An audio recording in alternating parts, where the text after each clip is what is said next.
अध्याय 2579 जाल। Automation screen बदल गई और उस पर एक संदेश दिखाई दिया।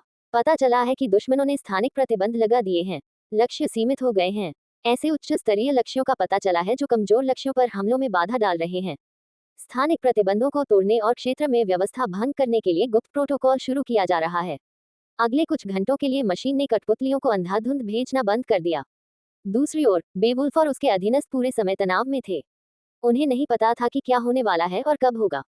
ऐसा लग रहा था जैसे वे कांटों पर बैठे हों। खासकर बेवुल्फ का मन कर रहा था कि वह अपने बाल नोच ले और साथ ही अपने बेटे को इस हालत में रखने के लिए बुरी तरह पीट दे।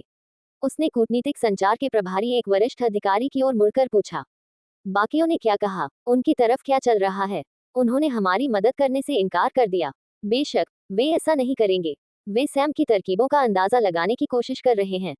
वे नए प्रतियोगी की क्षमता को परखने के लिए उसका इस्तेमाल कर रहे हैं।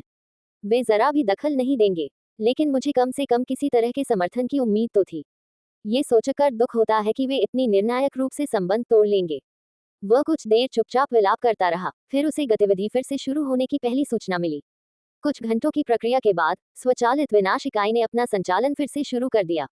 इस प्रक्रिया को पूरा करने के लिए इसने कुछ पूर्ण स्तर की ऊर्जा विरासतें जला दी। पहले भेजे गए किसी भी पक्षी कठपुतली से कहीं बड़े पक्षी कठपुतलियों का एक समूह भेजा गया। वे लगभग एक दर्जन थे और सैम के संचालन केंद्र के निकटतम सेक्शन के अस्थायी अड्डे के पास के एक क्षेत्र में उड़ गए। इन कठपुतलियों ने एक छोटे से क्षेत्र पर कब्जा कर लिया जहां जानवरों की संख्या अपेक्षाकृत अधिक थी। उन्होंने एक संरचना बनाई जिससे छाया जगत में प्रवेश द्वार खुल गया और छाया ऊर्जा बाहर निकल गई। फिर पहले जैसी ही कुछ छोटी कठपुतलियों ने कई लोगों को निशाना बनाया और बाहर निकली, जिन्होंने उभरी हुई छायाओं को जानवरों से निपटने में मदद की। बड़े पक्षी कठपुतलियों ने छाया जगत के प्रवेश द्वार को बनाए रखा, जिससे छायाओं को जानवर वहीं रुकता है। ये सैम द्वारा अपने अड्डे पर बनाई गए विशाल संरचना के समान है, लेकिन छाया संरचना से रिसने वाली ऊर्जा को पकड़ने और पुनः उपयोग करने के बजाय इसे बाहर फैला दिया जाता है, जिससे यह आसपास के वातावरण को दूषित कर देता है। एक विशेष खोजी कठपुतली भेजी गई। ये संरचना के चारों ओर घूमकर ऊर्जा मापदंडों को मापती रही और जब सब कुछ ठीक पाया गया तो इकाई पूरी गति से काम करने लगी। और भी कई विशाल पक्षी कठपुतलियां उड़कर आईं और उन्होंने अस्थायी अड्डे के आसपास संरचनाएं बना ली। उनका प्राथमिक लक्ष्य जानवरों से भरे क्षेत्र थे, जहां उन्होंने सभी जानवरों को परछाई में बदल दिया और फिर परछाई ऊर्जा फैलाना शुरू कर दिया। परछाई ऊर्जा घास के मैदानों पर काले कालीन की तरह फैल गई। ये धीमी और क्रमिक थी और वे अड्डे से काफी दूर थी, इसलिए उन्होंने अड्डे का ज्यादा ध्यान आकर्षित नहीं किया। हालांकि उस अड्डे की रक्षा के लिए तैनात सर्वोत्कृष्ट वरिष्ठ ने कुछ देर बाद इसे देख लिया और वह जोखिम नहीं लेना चाहता था। वह शहर से बाहर आया। दूर से ही उसने एक दूर से हमला किया। उस भाले ने एक संरचना को नष्ट कर दिया।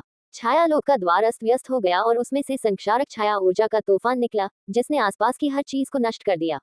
द्वार बंद हो रहा था और छायाएं वापस अंदर जा रही थी, लेकिन ये प्रक्रिया बहुत धीमी थी। ठीक उसी समय जब वरिष्ठ दूसरी संरचना को निशाना बनाने ही वाला था, तारांकन धमाका धमाका धमाका धमाका। जिस अड्डे की वह रक्षा कर रहा था, उसके ऊपर स्थानिक ऊर्जा के विस्फोटों के साथ साथ कई स्थानिक उतार चढ़ाव दिखाई दिए।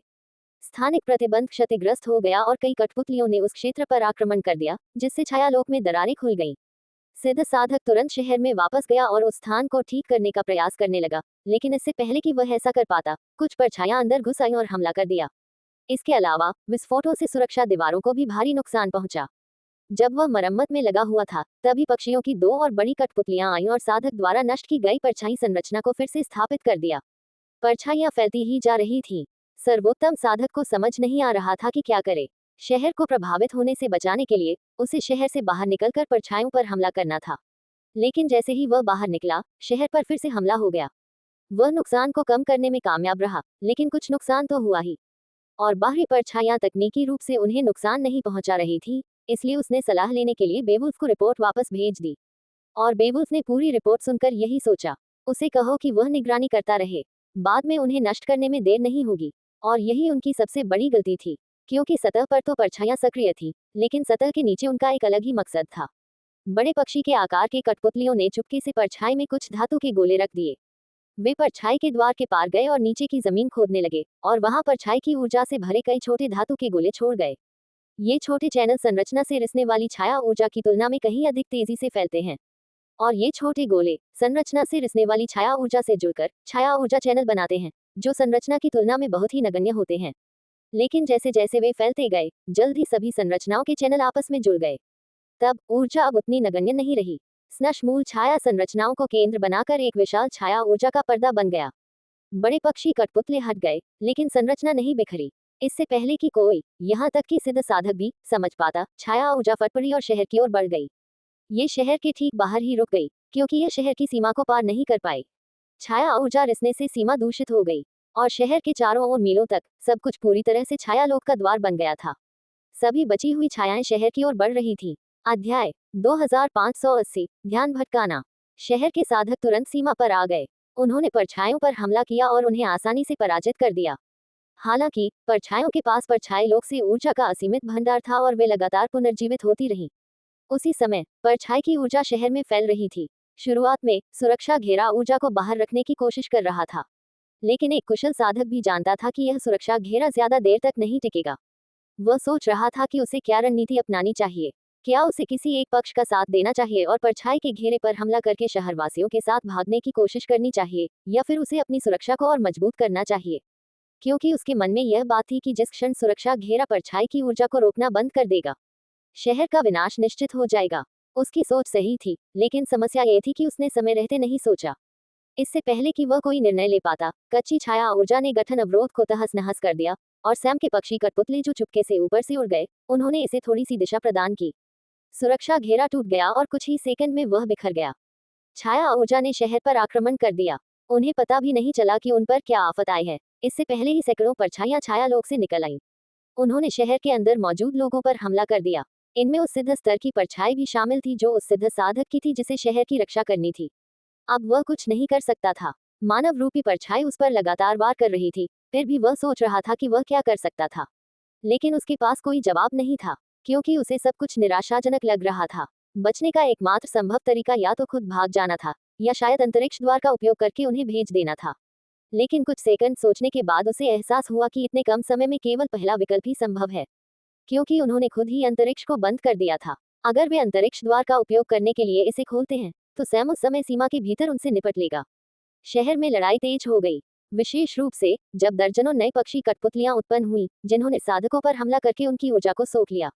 एक के बाद एक व्यक्ति गिरते चले गए। कमजोर साधकों से शुरू होकर जल्द ही ये हमले सबसे शक्तिशाली साधकों तक पहुंच गए। सिस्टम ने युद्ध की प्रगति का पता लगाया और परछाई के निकलने से ठीक पहले शैडो पोर्टल का रास्ता बंद कर दिया। उसी समय पक्षी कठपुतलियां थोड़ी सिकुड़ गईं और आपस में जुड़कर एक अंतरिक्ष द्वार का निर्माण कर शहर के चारों ओर फैला दिया। एक ही झटके में इसने बची हुई विशाल परछाई ऊर्जा का उपयोग किया, उसे परिवर्तित किया और सभी परछाइयों को एक अलग क्षेत्र में भेज दिया। दूसरा शहर। एक कुशल मंच परछाई सहित सैकड़ों परछाइयां दूसरे शहर से कुछ ही मीटर की दूरी पर प्रकट हुई। पक्षी कठपुतलियां भी हिल गईं और उन्होंने शहर के चारों ओर एक समान परछाई द्वार का निर्माण कर दिया। परछाइयां बेतहाशा हमला करने लगी। एक शहर के पतन की खबर सेक्शन के मुख्य अड्डे पर भेजी गई। बेवुल्फ स्तब्ध रह गया। एक शहर गिर गया, उनका एक कुलीन सैनिक यूं ही मारा गया। ये सब एक ही दिन में हुआ। वह जानता था कि उसे पलटवार करने के लिए कुछ करना होगा। अन्य वरिष्ठों के साथ मिलकर उन्होंने हमलों की सुनियोजित रणनीति का विश्लेषण करने के बाद योजना बनाना शुरू कर दिया। उसी समय स्वचालित प्रणाली ने हस्तिन गांव में प्रशिक्षण ले रहे सैम को एक चेतावनी भेजी। उन्होंने अपनी कलाई घड़ी देखी और अभ्यास पर लौटने से पहले सेक्शनों के अगले संभावित कदमों का विश्लेषण किया। वह फिर से तीरंदाजी कर रहा था, ऊर्जाहीन तीरंदाजी। जितना अधिक वह अभ्यास करता, उतना ही उसे एहसास होता कि वह कुछ हासिल करने के कगार पर है।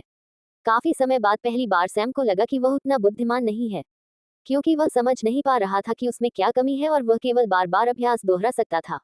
पार्थ ने पसीने से तरबतर सैम को देखा और वास्तव में प्रभावित हुआ, लेकिन उसने सैम की निराशा को भी महसूस किया। ये ब्लडी चैरियट के हीन भावना से अलग था। ये सैम की अपनी अक्षमता पर वास्तविक पीड़ा और उदासी थी, और साथ ही उसमें जो कमी थी उसे जानने की उसकी तीव्र इच्छा भी थी, जो लाखों गुना बेहतर है। सैम, शांत हो जाओ। तुम अभी तक वहां नहीं पहुंचे हो, लेकिन तुम वहां पहुंच रहे हो। बस इतना ही कहकर सैम ने अपनी आंखें बंद कर ली। उसने एक पल के लिए अभ्यास रोक दिया, कुछ गहरी सांसें ली और फिर से तैयार हो गया। वह लक्ष्य को देख रहा था और उसने धनुष की डोरी खींची। उसने तीर तुरंत नहीं छोड़ा। वह सोच रहा था कि बिना अपनी ऊर्जा खर्च किए वह लक्ष्य पर कैसे हमला कर सकता है।